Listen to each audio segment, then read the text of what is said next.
बिना गलती की सजा। अगर प्यार सच्चा हो तो लोग बिछड़ कर भी मिल जाते हैं। नित्या की शादी को लगभग 1 साल भी नहीं हुए थे और उसका तलाक हो गया।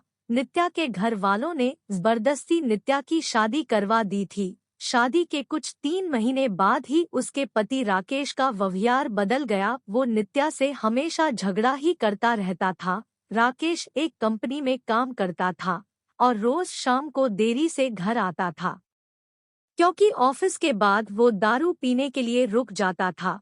घर आकर वो नित्या से हर छोटी छोटी बात पर बहस करता था, उस खरी खोटी सुनता था।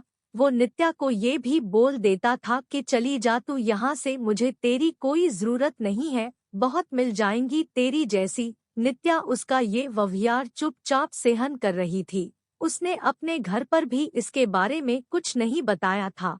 वो अपने घर वालों से नाराज थी। उन्होंने जबरदस्ती उसकी शादी जो करवाई थी। नित्या अविनाश से प्यार करती थी और जब ये बात नित्या के घर वालों को पता चली तो उन्होंने जबरदस्ती उसकी शादी करवा दी। अविनाश उस वक्त कुछ नहीं कर पाया, क्योंकि नित्या के पापा ने अविनाश के खिलाफ पुलिस कंप्लेन कर दिया था कि वो नित्या को परेशान करता है और इसी कारण वो कुछ दिनों के लिए जेल में था। ये सब के बारे में नित्या को नहीं पता था। नित्या अपनी शादीशुदा जिंदगी में बहुत परेशान थी। कुछ महीने ऐसा ही चलता रहा। राकेश थोड़ा भी नहीं बदला था। फिर नित्या ने सोचा कि अब वो और उस रिश्ते में नहीं रह सकती और उसने राकेश से तलाक लेना का फैसला कर लिया और फिर उनका तलाक हो गया। तलाक के बाद नित्या ने अपने मम्मी पापा को सब कुछ बता दिया और उन्होंने नित्या को बहुत डांटा कि क्या हो गया था ऐसा कि तलाक ले लिया, अब क्या करेगी, कहाँ जाएगी, कौन करेगा इससे शादी। ये सब सुनकर नित्या ने उनके साथ रहने से इनकार कर दिया। वो एक छोटी सी कंपनी में काम करने लगी और कंपनी द्वारा दिए गए घर में रहती थी। उसे कभी कभी अविनाश की बहुत याद आती थी, लेकिन उसने अविनाश से कभी संपर्क करने की कोशिश नहीं किया। वो सोचती थी कि अब उसे किसी पर बोझ नहीं बनना। वो अपने पैरों पर खड़ा होना चाहती थी। वो अपना पूरा समय अपने काम को देती थी। उसका काम इतना अच्छा था कि 4 महीनों में ही उसका प्रमोशन हो गया और वो अपने डिपार्टमेंट की हेड बन गई।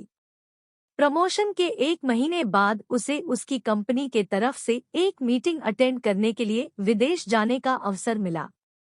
नित्या अपने काम में बहुत तरक्की कर रही थी। अब उसके मम्मी पापा को भी नित्या पर बहुत फक्र महसूस हो रहा था।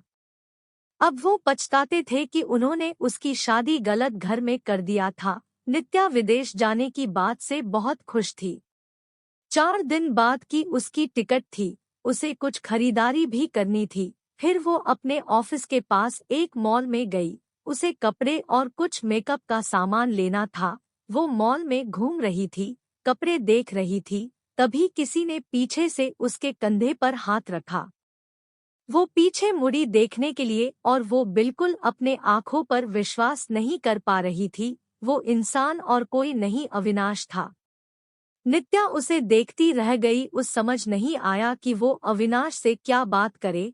अविनाश नित्या को देखकर बहुत खुश हुआ। दोनों के आँखों में आंसू के साथ खुशी भी थी। अविनाश ने पूछा, तुम यहाँ अपने पति के साथ हो क्या? नित्या उससे नजरें चुराते हुए बोली, नहीं। अविनाश ने पूछा, कैसी हो? नित्या उससे बात नहीं करना चाहती थी। वो नहीं चाहती थी कि अविनाश को पता चले कि उसका तलाक हो गया है और अब वो अकेले रहती है। अविनाश उससे पूछे जा रहा था। उसने बोला, कुछ बोलो। नित्या वहां से जाने लगी। उसने अविनाश को बोला कि मुझे तुमसे कोई बात नहीं करनी, तुम चले जाओ। अविनाश उसके पीछे पीछे जाने लगा। उसने कहा, मेरी बात तो सुन लो एक बार। फिर भी नित्या नहीं रुकी। फिर अविनाश ने कहा, तुम्हें मेरी कसम है, बस एक बार रुक के मेरी बात सुन लो। फिर नित्या क्या करती, आखिर उसके दिल में अभी भी अविनाश के लिए प्यार था, तो वो रुक गई। फिर अविनाश ने कहा कि कहीं बैठकर बात करते हैं। फिर वो दोनों मॉल के एक रेस्टोरेंट में गए। अविनाश ने उससे पूछा, कैसी हो? वो बोली, ठीक हूँ। अविनाश ने उसके पति के बारे में पूछा कि वो कैसा है, तुम्हारा ध्यान रखता है ना? नित्या चुप थी। अविनाश ने बोला, क्या हुआ, तुम चुप क्यों हो, कुछ बोलो। तुम्हें कोई परेशानी तो नहीं है ना? नित्या बोली, मेरा तलाक हो गया है। अविनाश को ये सुनते ही एक उम्मीद की किरण दिखने लगी। उसने पूछा, कब और क्यों? नित्या ने उसे सब बताया। अविनाश ने बोला, फिर अब तुम अकेले क्यों रहती हो? तुम अपने मम्मी पापा के पास क्यों नहीं गई या मुझे क्यों संपर्क करने की कोशिश क्यों नहीं की? नित्या बोली, तुम अगर मुझसे प्यार ही करते थे तो जब मेरी शादी हुई तब क्यों नहीं आए मुझे लेने? कहाँ थे तुम? उस वक्त मैं बिल्कुल अकेली हो गई थी और मजबूरी में शादी हो गई मेरी। अविनाश ने पूछा, क्या तुम्हारे पापा ने नहीं बताया कि उन्होंने मुझ पे पुलिस केस था? मैं जेल में था कुछ महीने। ये सुनते ही नित्या चौंक गई। उसने कहा कि मुझे इसके बारे में कुछ नहीं पता। अविनाश ने उसे पूरी बात बताई। नित्या बोली, मैं माफी मांगती हूँ तुमसे अपने पापा के तरफ से। अविनाश ने कहा, अब वो बात को जाने दो, मैं भूल चुका हूँ वो सब। अभी की बात करो। अविनाश ने बिना देर किए उसने पूछ लिया, क्या अब तुम मुझसे शादी करोगी? नित्या बोली, क्या तुमने अभी तक शादी नहीं की? अविनाश ने कहा, नहीं, मैं अभी अपने कैरियर पे ध्यान दे रहा हूँ और यह कुछ काम से ही आया था। अब बोलो, शादी करोगी मुझसे? नित्या बोली, अभी 2 दिन में मैं अपने कंपनी के तरफ से विदेश जा रही हूँ एक मीटिंग के लिए। उधर से लौटकर इसके बारे में बात करते हैं। अविनाश ने कहा, पहले ही बहुत इंतजार किया है, अब और इंतजार नहीं होता है, लेकिन फिर भी जैसा तुम कहोगी वैसा ही होगा। दोनों ने अपना फोन नंबर दिया एक दूसरे को और घर गए। अविनाश उसे रोज फोन करके उसका हाल चाल पूछता रहता था। 1 सप्ताह बाद नित्या अपनी मीटिंग खत्म करके लौट आई थी। अविनाश उसे मिलने के लिए बोल रहा था, लेकिन नित्या अपने ऑफिस में बहुत व्यस्त रहती थी। उसने कहा कि हम रविवार को मिलेंगे। फिर वो दोनों रविवार को उसी मॉल में मिले। अविनाश ने पहले उसके मीटिंग और काम के बारे में पूछा कि सब ठीक चल रहा है ना? नित्या ने कहा, हाँ सब ठीक है। फिर अविनाश ने उससे शादी का पूछा। तुमने कहा था कि आके बताओगी शादी करोगी कि नहीं, तो अब बोलो क्या सोचा है? नित्या तो अविनाश से प्यार करती ही थी और अब उसे मौका मिला था अपने प्यार के साथ पूरी जिंदगी बिताने का। उसने हाँ कह दिया।